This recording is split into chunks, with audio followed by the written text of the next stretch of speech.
आप सभी को भाई दूज की हार्दिक शुभकामनाएं। चलिए सुनते हैं भाई दूज की कथा। एक बुढ़िया माई थी, उसके 7 बेटे और एक बेटी थी। बेटी की शादी हो चुकी थी, लेकिन जब भी उसके बेटे की शादी होती, फेरों के समय एक नाग आता और उसके बेटे को डस लेता था। बेटा वहीं मर जाता और उसकी बहू विधवा हो जाती। इस तरह करते करते उसके 6 बेटे मर गए। अपने 6 बेटों के मर जाने के दुख से बूढ़ी माई रो रो कर अंधी हो गई थी। भाई दूज आने को हुई तो छोटे बेटे ने कहा कि मैं बहन से तिलक कराने जाऊंगा। माँ ने कहा ठीक है। उधर जब बहन को पता चला कि उसका भाई आ रहा है तो वह खुशी से पागल होकर पड़ोसन के घर गई और पूछने लगी कि जब बहुत प्यारा भाई घर आए तो क्या बनाना चाहिए। पड़ोसन उसकी खुशी को देखकर जल भुन गई और कह दिया, दूध से रसोई लीप और घी में चावल पका। बहन बहुत भोली थी।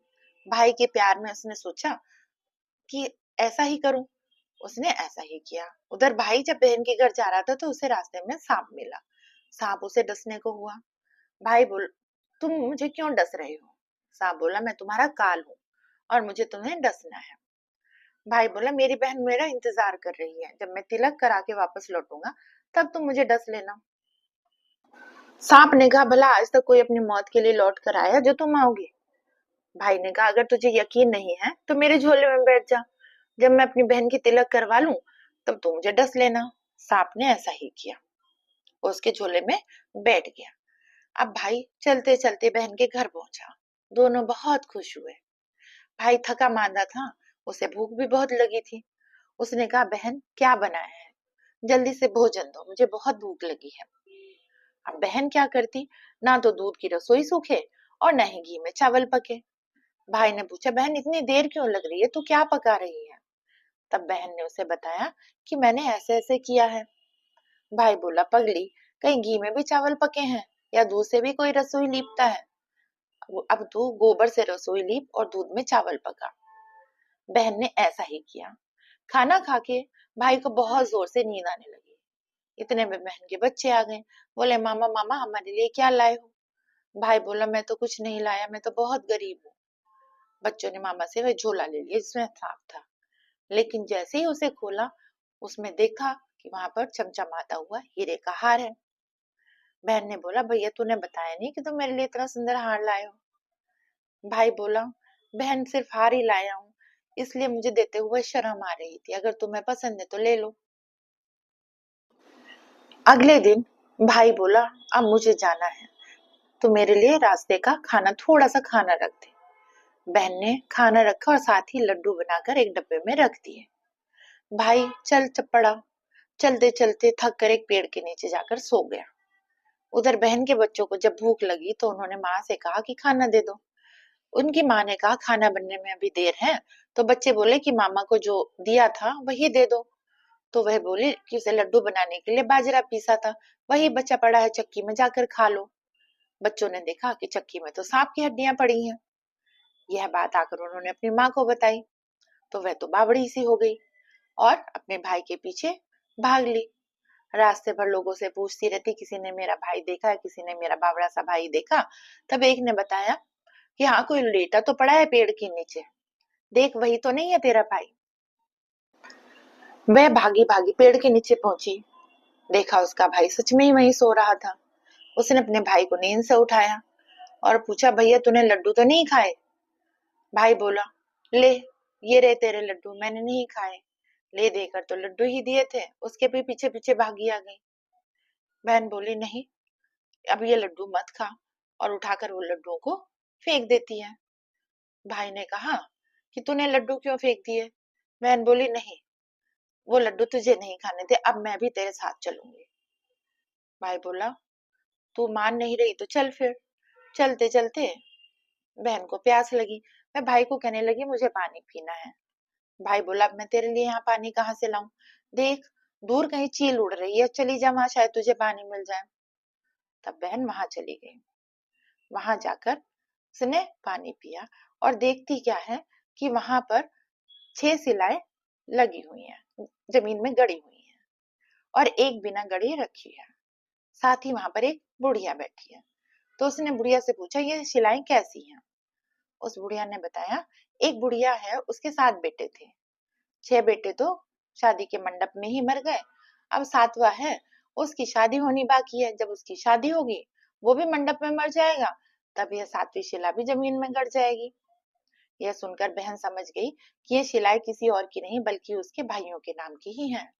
उसने उस बुढ़िया से अपने सातवें भाई को बचाने का उपाय पूछा। बुढ़िया ने उसे उपाय बता दिया कि कैसे वह अपने सातवें भाई को बचा सकती है। यह सब जानकर वह वहां से अपने बाल खुले करके पागलों की तरह अपने भाई को गालियां देती हुई चल पड़ी। भाई के पास आकर बोलने लगी, तू तो जलेगा, कुटेगा, मरेगा। भाई उसके ऐसे व्यवहार को देखकर चौंक गया, पर उसे कुछ समझ में नहीं आया। इसी तरह दोनों बहन भाई चलते चलते माँ के घर पहुंच गए। पूरे पूरे रास्ते वह अपने भाई को गालियां देती चली। कुछ समय के बाद भाई के लिए सगाई आने लगी और उसकी शादी तय हो गई। जब भाई को सेहरा पहनाने लगे तो वह बोली, इसको क्यों सेहरा बंधेगा, सेहरा तो मैं पहनूंगी, ये तो चलेगा मरेगा। सब लोगों ने सोचा इसकी बहन पागल हो गई है और उन्होंने परेशान होकर सेहरा बहन को दे दिया। बहन ने देखा उसमें कलगी की जगह सांप का बच्चा था। बहन ने उसे निकालकर फेंक दिया। अब जब भाई की घोड़ी चढ़ने की बारी आई तो बहन फिर बोली, ये घोड़ी पर क्यों चढ़ेगा, घोड़ी पर तो मैं बैठी हूँ, ये तो जलेगा मरेगा, इसकी लाश को चील को वे खाएंगे। सब लोग बहुत परेशान, सबने उसे घोड़ी पर भी चढ़ने दिया। अब जब बारात चलने को हुई तो बहन बोली, ये क्यों दरवाजे से निकलेगा, दरवाजे से तो मैं जाऊंगी, ये तो पीछे के रास्ते से जाएगा। जब वह दरवाजे के नीचे से जा रही थी तो दरवाजा अचानक गिरने लगा। बहन ने एक ईंट उठाकर अपनी चुनरी में रख ली। दरवाजा वहीं का वहीं रुक गया।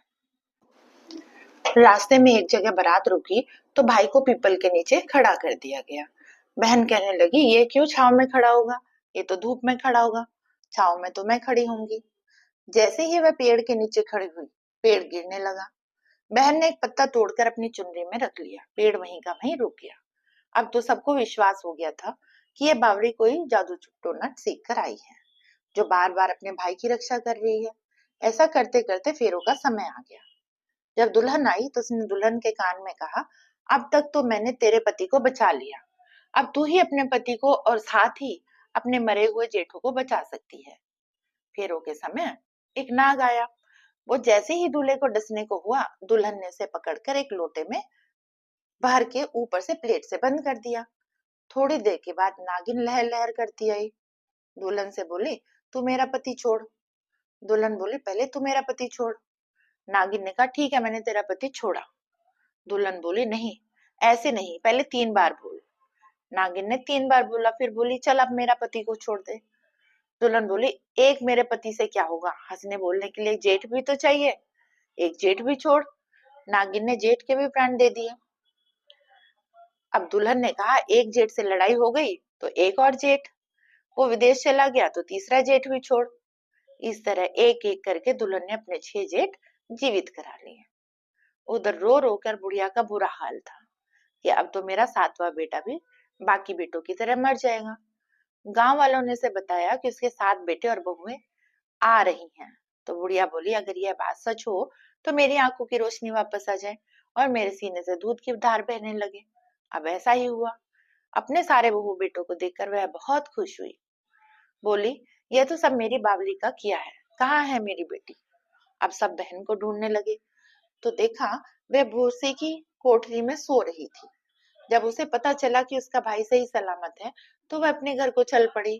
उसके पीछे पीछे सारी लक्ष्मी भी जाने लगी। बुढ़िया ने कहा, बेटी पीछे मुड़ के देख, तू सारी लक्ष्मी भी ले जाएगी तो तेरे भाई भाभी क्या खाएंगे।